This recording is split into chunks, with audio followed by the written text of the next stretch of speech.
Hey guys, welcome back to the Wildcat Wire. I'm Jake Janasek, and I'm here with Nate Thomas, and today we're going to talk about the Nebraska-Michigan State game, kind of see how the program has changed since Scott Frost, and a special interview with former All-Big 8 lineman Harry Grimminger. Yeah, so we got a lot coming on this episode, but we're going to start off with that game that just happened this past weekend. Nebraska and Michigan State coming down to Lincoln, and some crazy weather that was going on. I think nobody really expected it to kind of be like it was, but it turned out a great game in Nebraska's favor. Yeah, it did work out in the Huskers' favor. It was a pretty hard-fought game, a really defensive game that don't really expect from Nebraska, who their defense has really struggled this season. And Nebraska was just able to pull it out. It really looked like it was, Nebraska was not going to be able to win this just because Michigan State just played some really good defense. Yeah, I mean, that's kind of what you expected. Michigan State has one of the top defenses in the Big Ten and one of the best defenses in the country. So it was just kind of the game that you expected it to be. But, I mean, that weather played a huge part with the wind, the snow. It was 30 degrees outside. Everyone was freezing their butts off on the sidelines in the stands, and I think even people were at home too. Yeah, it was overall a pretty cool, cold kind of day, but the Huskers were able to pull it out. In the first quarter, Michigan State was able to get that first field goal, and Nebraska on offense just wasn't able to get anything done. And it just really seemed like Adrian Martinez struggled a lot in this game. It could be because Michigan State has one of the best defenses in the country. Also, I think it's because he's from California and he's just not used to playing in weather like this consistently. I think you can't even say it was like the weather or anything. I think it's the wind. Because when you're trying to throw, 10, 20-yard passes down on the sidelines, down the field, it's going to be hard. The wind is going to catch hold of that ball, and I think we saw that a lot with some of those passes. I think it was like the first drive when Nebraska had it, and it was after they picked up the first down, and it was second or third down, and Adrian tried to throw a quick out route to Stanley Morgan, kind of in the flat 7 or 8 yards down the field, and you just saw the wind picked a hold of that ball so easily, and I think that just kind of showed you're going to have a tough day trying to throw the ball. And, I mean, you made the plays. Nebraska made the plays down the stretch when they needed to. You think that big catch by Stanley Morgan at the start of the fourth quarter, I believe it was, that picked up about 30 yards, got inside field goal range. That big hit from Antonio Reed to force the fumble that ultimately tied the game on that drive. So it's just kind of those things like that where you're going to have to make plays on the stretch somewhere, somehow, and Nebraska found a way to get it done in unfavorable conditions. And I just got to throw this in there. Without the help of the officials in that game. Yeah, the officials were really bad in that game. A lot of calls that were just going up against, Nebraska. And calls that they were just missing on Michigan State. I think it went both ways. There are plenty of, overall bad calls that you would say as a football fan, and you're questioning what was actually going on in that game. But I'm glad Nebraska was able to fight through some adversity. They had stuff that didn't go their way in that game, and they ended up getting it done. Yeah, let's kind of talk about Barrett Pickering a bit. He's been struggling, I would say, this whole year. He's struggling. But this game, I think this is a really confidence boost, the way he was able to make a 47-yard field goal late. You can say the wind helped him a bit, but it still helps with confidence. Yeah, I mean, to go 3 for 3 in a game like that and have to end up winning the game pretty much by yourself, because you had all 9 points. I think that's pretty big for a freshman like that kind of needed a confidence boost. He hadn't had a great season. That 47-yarder, wow. I mean, the snap was high. Isaac Armstrong had a great hold. Barrett just kind of tried to kick the best he could, and he somehow got a hold of that ball, brought it right through the upright. So, I mean, it's nice for him. He was highly touted prospect coming out of Alabama. We expected him to just be that kicker in these type of situations that you need someone to rely on. So, yeah, it was overall just a good Husker win. Obviously the offense didn't play well, but it was pretty good. Let's kind of talk about Scott Frost and kind of how they have changed from just the first game to now, since we're just kind of getting here to the end of the season. How do you kind of feel about this team? I think you really have to give credit to the staff. They came in to a team that was in shambles after a 4-8 season with Mike Riley. You bring in 50 new players. That's half the roster that you're already rebuilding. You completely reform the culture, and you still win 4 games. You still equal last year's total with 4 wins in one of the toughest schedules in the country. So I think even though you're not seeing the success in the win-loss record, there are plenty of games that Nebraska really they fought through. You think they really should have won that Northwestern game. They had a shot to win the Colorado game. They should have won Troy. They really could have beat Purdue.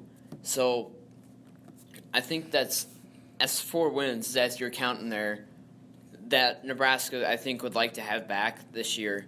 But 4 wins in your last 5, the only loss going away to a top 10 team in Ohio State, where they played really well, and they still even had a shot to win that one.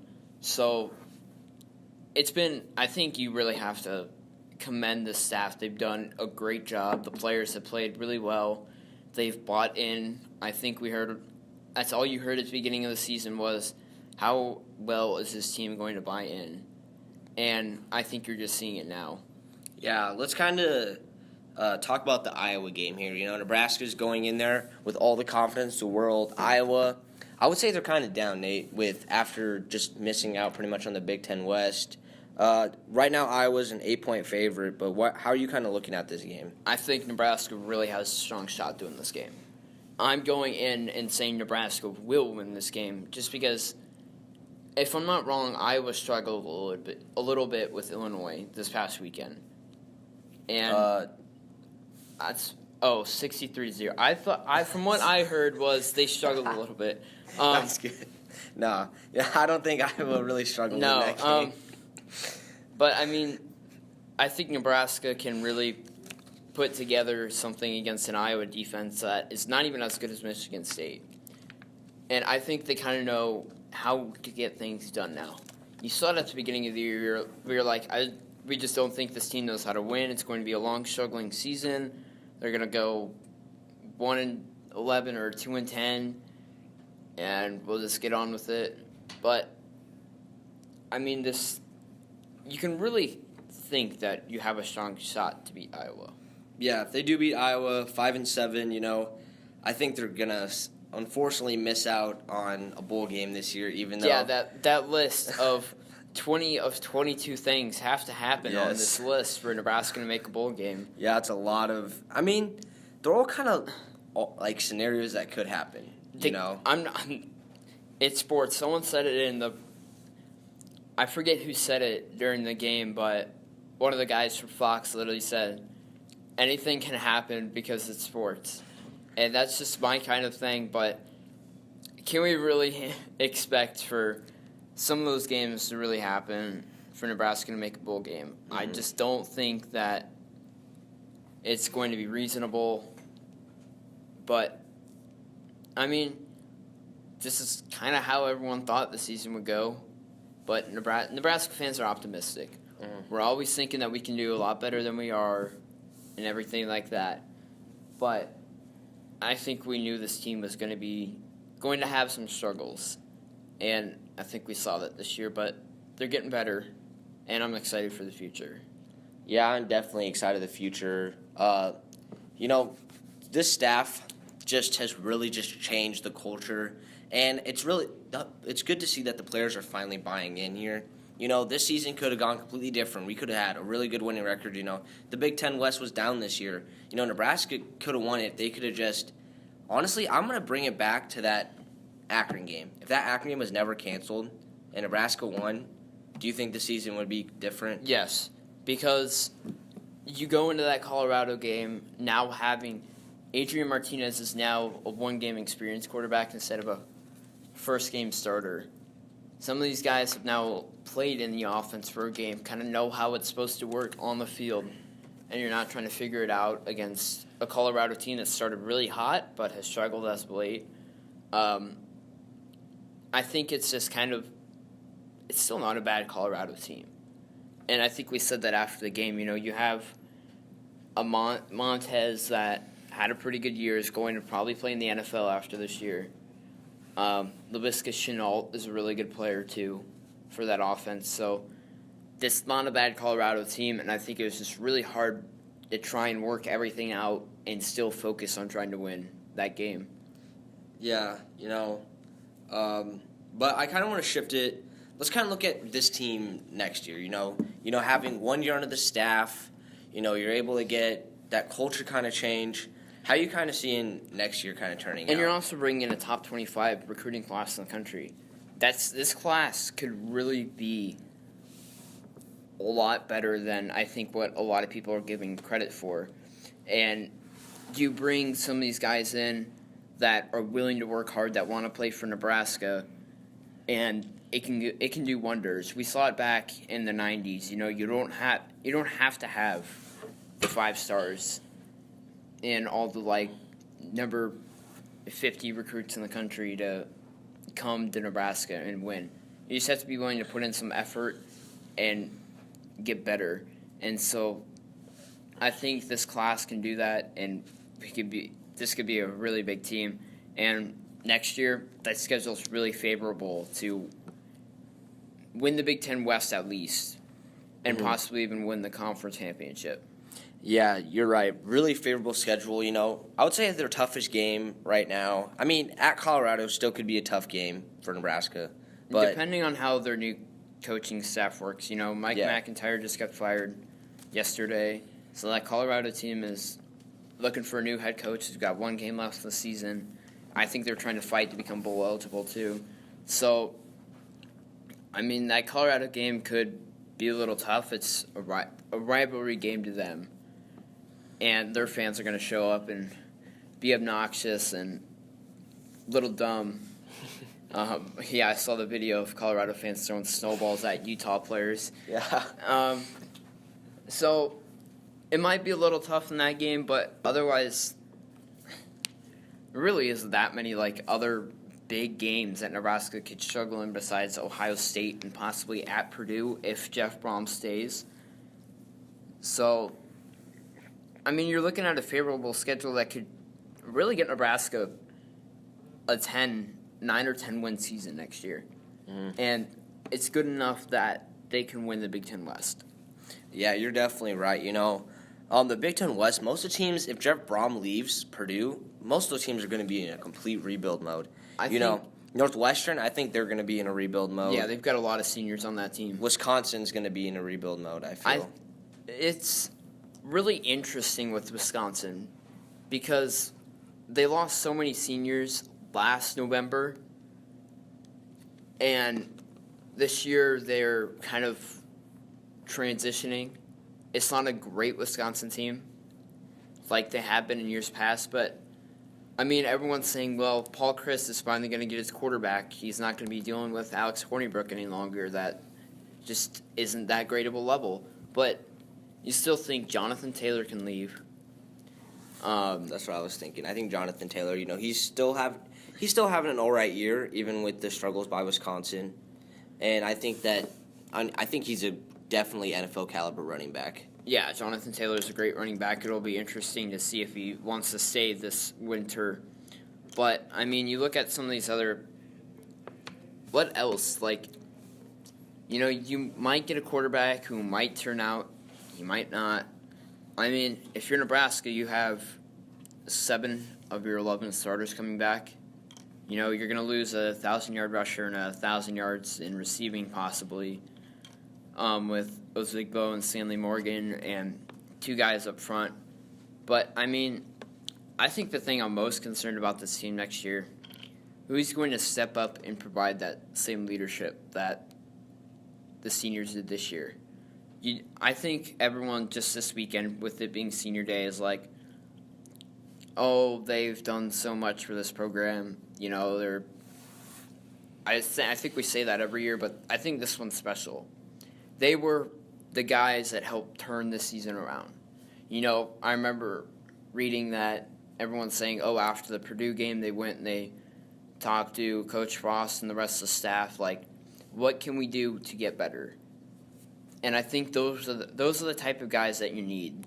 The ones you don't have to be vocal. And I think that's what everybody said with Stanley Morgan. You don't have to be a vocal guy. You just provide a little bit of energy and lead by example with your play on the field. And I think that's someone like Adrian Martinez could do next year. Yeah. J.D. Spielman. Players like Muhammad Berry. These could be, I think those are like 3 good captains that the team can have, but they're going to really have to lead the team on and off the field. Mm-hmm. Yeah. So let's kind of switch it kind of here, since we're getting closer to that interview. Let's kind of just talk about, how Scott Frost is like trying just to make this kind of be how it was and what it used to be. And how do you feel like he's been doing that so far? I mean, I think he's done a great job. You bring in. He said this when he took over. The Big Ten is going to have to modify to us. And I think a lot of teams did that. You didn't see a varying Scott Frost offensive defense from what you saw at UCF. They're still going to give up points, but they're going to be opportunistic with turnovers. They're going to put up a lot of points. They're going to play fast pace, score a lot of points. I mean, this is the Scott Frost team, and teams like Illinois and Minnesota and Northwestern even had to kind of switch to it, like how Nebraska that play style. So I think heading forward, you have an offense that now had a year under the belt. You certainly, like we said, you're going to have to work out some struggles on the offense, maybe with losing your leading rusher, your leading receiver, but I still think this team could be pretty good. Yeah, we're going to kind of switch it up here, and when we get back to you on the Wildcat Wire, we're going to have a special interview with all Big 8 lineman Harry Grimminger.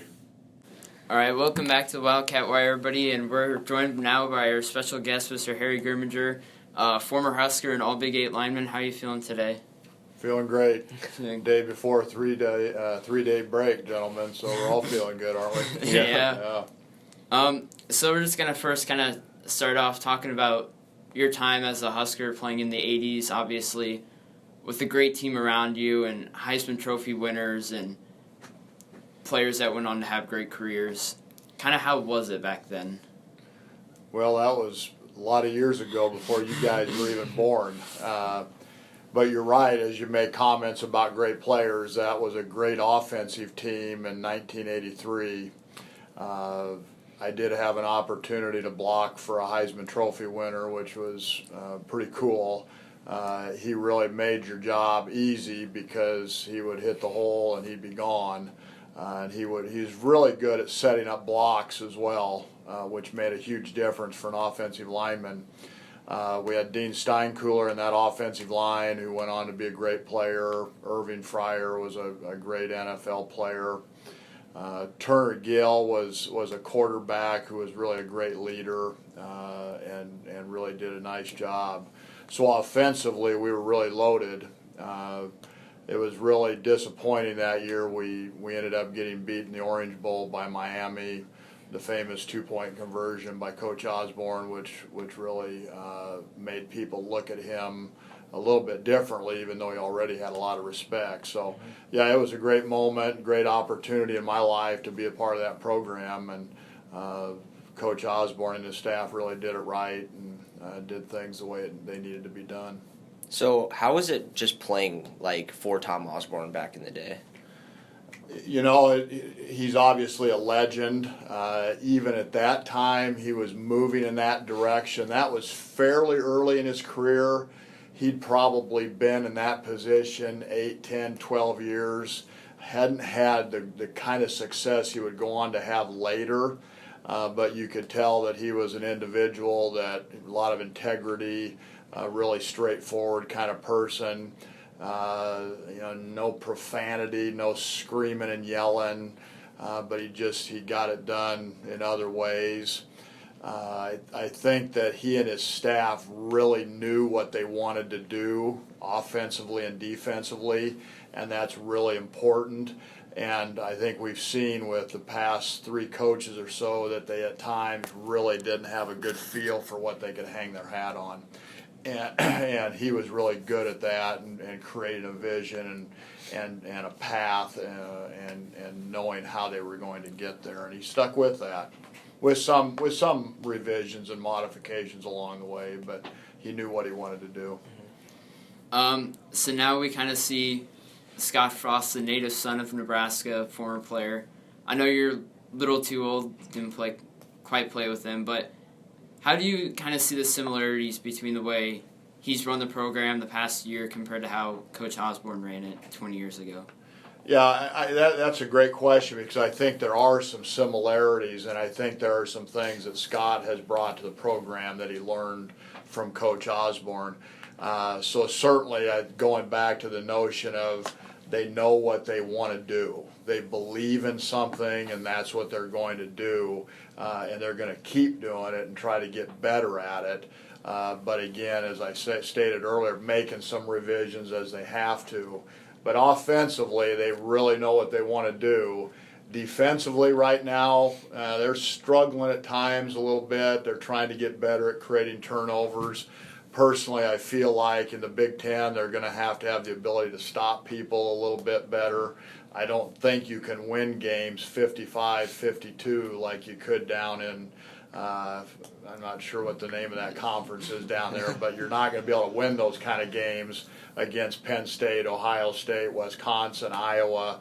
You're going to have to be able to hold them to, I think they're going to have to hold them to 21, 24 points to have a chance to really be where they want to be. So, but I think you see what Scott believes, but I think you also see some of the things that he picked up as a member of the program back in the 90s.